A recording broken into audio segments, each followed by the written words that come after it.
Right equipment to buy. Ano nga ba ang mga dapat nating bilhin na mga equipment or gamit natin kapag magtatayo tayo ng printing business? Tapusin mo tong video na to at ipapaliwanag ko sa inyo kung ano nga ba ang una nating bibilhin na mga gamit para sa mga itatayo nating printing business. Kung ngayon pa lang tayo nagkita, ako nga pala, si Marqueo Mesa, isa akong entrepreneur na merong negosyong printing business. Naalala ko noon, nung nagsisimula pa lang ako magtayo ng negosyo, ay bumili rin ako ng mga pangunahing equipment na dapat kong gamitin kapag magsisimula ng printing business. Ngunit dahil nagbaguhan pa lang ako at wala akong alam kung sino nga ba yung mga tamang supplier na dapat kong bilhin para maiwasan o hindi masayang yung gagastusin ko o yung gagamitin kong puhunan para doon. Dahil nga, baguhan ako at wala akong alam kung saan talaga ako bibili, yung una kong biling printer ay hindi pa tumagal ng isang buwan ay nasira na agad. Dahil nga hindi ako maalam ba kung ano nga ba talaga yung mga gamit na kakailanganin ko talaga o ano bang mga brand na maganda na talagang matibay noong mga panahon na yon. Hindi lang sa printer ha, talagang pumalpak din ako sa pag-una kong pagbili ng aking computer. Hindi ko alam kung ano ba yung mga kailanganin kong gamitin para magamit ko ng maayos or ano nga ba yung magpipit dun sa aking negosyo na di ako mahirapan na gamitin ito. Especially kapag nag-ooperate na ako ng mga editing or mga software na kakailanganin ko sa aking negosyo. Dahil nga, hindi talaga ako maalam or hindi ko alam kung sino nga ba talaga yung karapat-dapat na mga supplier at tamang mga brand or equipment na dapat kong bilhin. Talagang lahat ng una kong mga nabiling mga gamit ay talagang hindi ko masasabing talagang tatagal. Ganun talaga sa umpisa na kailangan natin maranasan yung mga ganitong problema na kinakaharap talaga ng mga nagsisimulang magnegosyo na katulad ko noon na kailangan talaga magkaroon tayo ng pagkakamali. Kasi hindi naman talaga pag nagsisimula ng negosyo ay tama na agad yung mga dapat nating nabibiling mga gamit. Lesson learn na lang. Kung baga, tanggapin na lang kung ano yung mga pagkakamali, at least sa susunod, alam mo na kung ano yung mga karapat-dapat na mga gamit na sa tingin mo na malaking maitutulong at tatagal ba yung mga susunod mong mga bibilhin. Siyempre, yun nga, kailangan natin makahanap ng magandang supplier, magandang brand na ito nga yung natutunan ko na kailangan na doon sa pagkakamali ko na yon ay nalaman ko kung ano nga ba at kung sino nga ba at saan ako bibili ng mga dapat kong gagamitin sa aking negosyo dahil dun sa mga pagkakamaling naranasan ko noon. Siyempre, kailangan rin natutunan ko rin kung paano magtanong sa iba na mga may mga experience dun sa aking itatayong negosyo. Malaking advantage din yun na palagi tayong magtanong. Huwag masyadong magmadali or bigla-bigla yung mga desisyon natin para hindi tayo magkamali at talagang pagplanuhan or pag-isipan natin kung tama nga ba talaga yung lahat ng mga desisyon o mga dapat nating bilhin. Ngayon, sasabihin ko sa inyo kung ano nga ba yung mga dapat nating bilhin kapag magtatayo tayo ng printing business. Una, ang kailangan nating bilhin ay cellphone. Panigurado meron ka nito. Kung ang cellphone mo ay talagang medyo luma na o hindi na makasabay sa mga bagong technology or mga application na mga lumalabas ngayon, pwede mo naman siyang i-upgrade. Kung medyo napag-iwanan na yung mga cellphone natin, ang software kasi mabilis mag-update yan. Kailangan kayang i-adapt ng cellphone natin yung mga software na gagamitin natin sa ating negosyo na printing business. Kasi bakit cellphone ang una kong dapat bilhin nyo? Kasi ito yung pinakamadalas nating ginagamit. Halos lahat, nandito na lahat. Hindi katulad natin na sa pamamagitan lamang ng cellphone, pwede ka na mag-edit, pwede ka na makapag-transaction ng mga customer mo o makapag-message doon sa mga client nyo. Diba? Pwede na kayong mag-post or mag-market using mga social media platform sa pamamagitan lang ng cellphone. Pwede kayong maghanap din ng supplier sa pamamagitan din ng mga social media platform, 'di ba? Pwede rin kayo umorder. Halos lahat kayang gawin ng cellphone na yun yung isa sa required ko na kailangan nating unang bilhin. Kung meron naman tayo, edi mas okay kasi at least medyo hindi na tayo mahihirapang bumili or kailangan pang bumili kung okay naman or kaya pa naman makisabayan yung ating cellphone sa panahon ngayon na kaya pang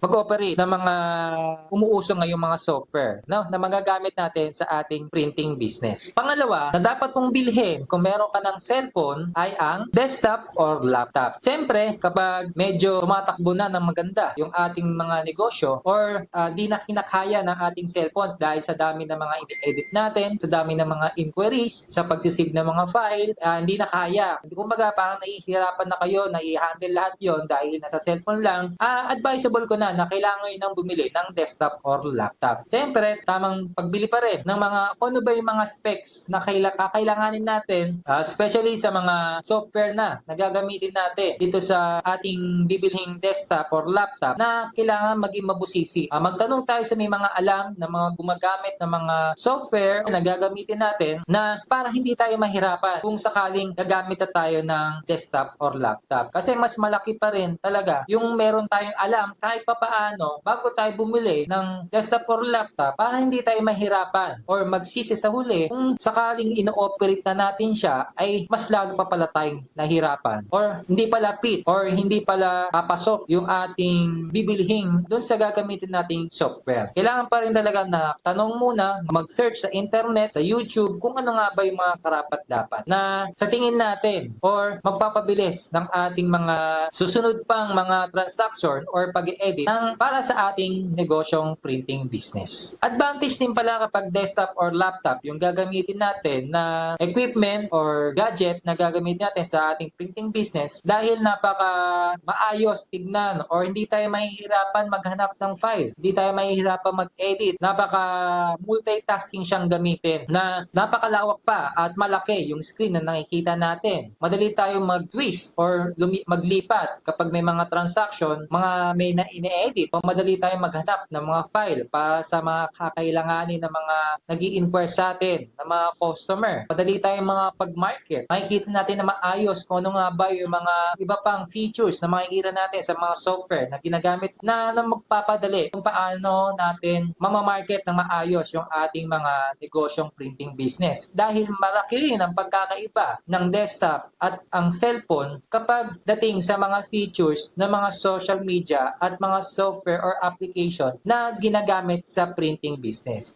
Kung nakabili ka na ng mga cellphone, desktop, ang pangatlong nire-recommend ko na dapat mong bilhin ay ang printer. Siyempre, kapag meron ng mga magpapagawa sa inyo dahil meron ka ng nabuo o nakapag-market ka na ng mga services or product sa mga social media o kahit saang platform, ay kailangan mo nang mag-produce ng product sa pamamagitan ng printer. Siyempre, ang printer na dapat natin bibilhin ay hindi dapat yung mga mamahalin. Iisipin mo rin kung yung printer na bibilin mo ay naaayon sa mga serbisyo o produkto mo na in-offer sa mga inyong mga customer. Kasi marami rin ginagamit o mga klaseng ink na kailangan gamitin sa mga bawat serbisyong in-offer na mga printing services. Merong mga dye ink, pigment, at sublimation. Ang suggestion ko ay bumili lang kayo kahit yung napakasimple or single print lamang dahil marami na itong pwedeng gawin. Dapat nga lang tama yung gagamitin yung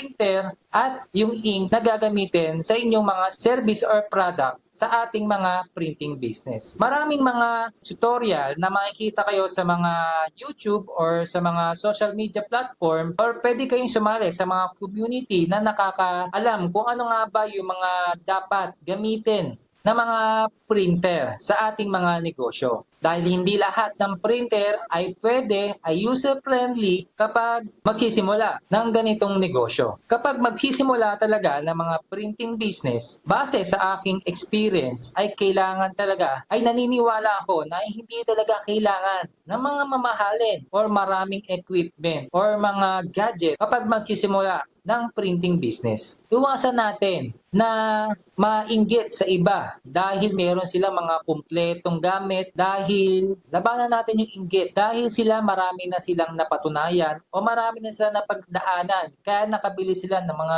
ganong klase na pinapangarap mo ngayon na mga gamit, ay wag na wag kayong masyadong ma-excite. Kahit na meron tayong hawak na puhunan na para bumili ng mga gamit or gusto nating kompletohin ito, pero wag na wag itong gagawin. Kung gusto pang matuto at magkaroon ng mga idea about sa printing business, ay pwede kayong sumali sa aking community na Galawang Entrepreneur. Pwede kayong mag-share ng mga experience about sa inyong mga negosyo na printing or may mga katanungan about sa printing business. Pwede kayong mag-post dun sa ating community para meron dong mga possible na sasagot, maresolba yung mga problema na gusto nyong masolusyonan. Yun nga na sinabi ko sa inyo na kahit meron kayong puhunan, wag na wag kayong bibili ng mamahalin sa ating mga negosyo, especially kapag nagsisimula ng printing business. Dahil hindi lahat ng mga gamit ng printing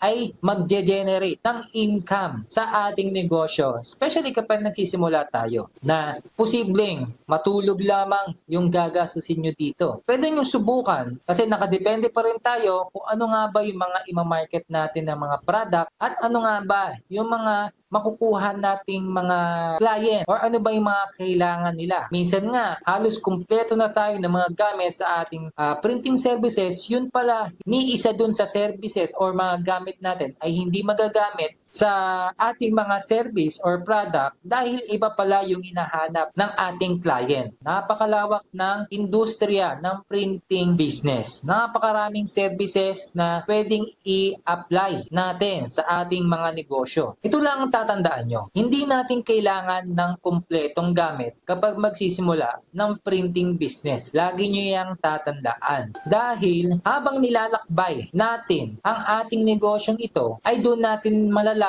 kung ano nga ba talaga yung karapat-dapat na mga machine or equipment or mga gamit na kakailanganin natin talaga. Kasi kapag nagsisimula ng printing, talagang unang nating gagawin or unang ginagawa ng mga nagsisimula ng ganitong negosyo ay i-market lahat ng mga services na meron sa printing. Ngayon, habang nilalakbay natin itong industriya ng printing ay malalaman talaga natin kung sino ba yung target market nating mga customer or client. Sa pamamagitan nun, o sino ba yung mga tao na pupusuan natin na gusto nating serbisyuhan sa pamamagitan ng printing business ay yun lamang yung mga gagamitin nating mga materials or equipment para makapag-produce ng mga kakailanganin nila. Magbibigay ako ng example katulad ng wedding. Ano ba mga kakailanganin ng mga wedding client or customer na naghahanap ng printing business na makakatulong sa kanilang mga kasal? For example, invitation. Manapakarami. Invitation, souvenir, diba? Ano ba yung mga kakailanganin yung mga equipment or gamit para doon? Doon pa lang sa pag-iisip pa lang or pag-discover kung ano nga ba talaga yung target market natin na mga customer ay malalaman na agad natin kung ano nga ba talaga yung mga kailangan nating bilhin. Huwag lang talaga tayong bilhin ng bili. Posible talaga masaya yung lahat ng mga puhunan natin na imbis na magamit natin sa tamang mga gamit ay matutulog lang pala dahil mali yung nabili natin. Yun lang yung maipapayo ko sa inyo, no, na para maiwasan natin yung bili ng mga maling mga gamit kapag magtatayo tayo ng mga printing business. Lahat ng mga shinare ko sa inyo na mga knowledge at mga experience ay naranasan ko nung nagsisimula pa lang ako ng printing business. Tsaka nga pala, meron pala akong ilalabas na libro ngayong taon. Sana ilalunch ko na lang to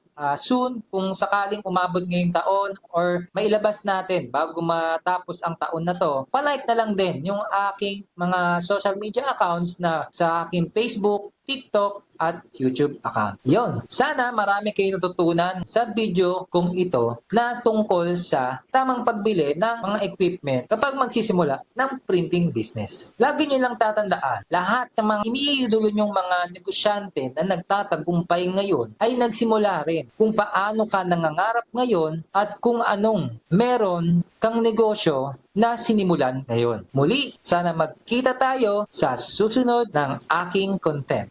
Maraming salamat sa pagtapos ng video na to. Hanggang sa muli, paalam!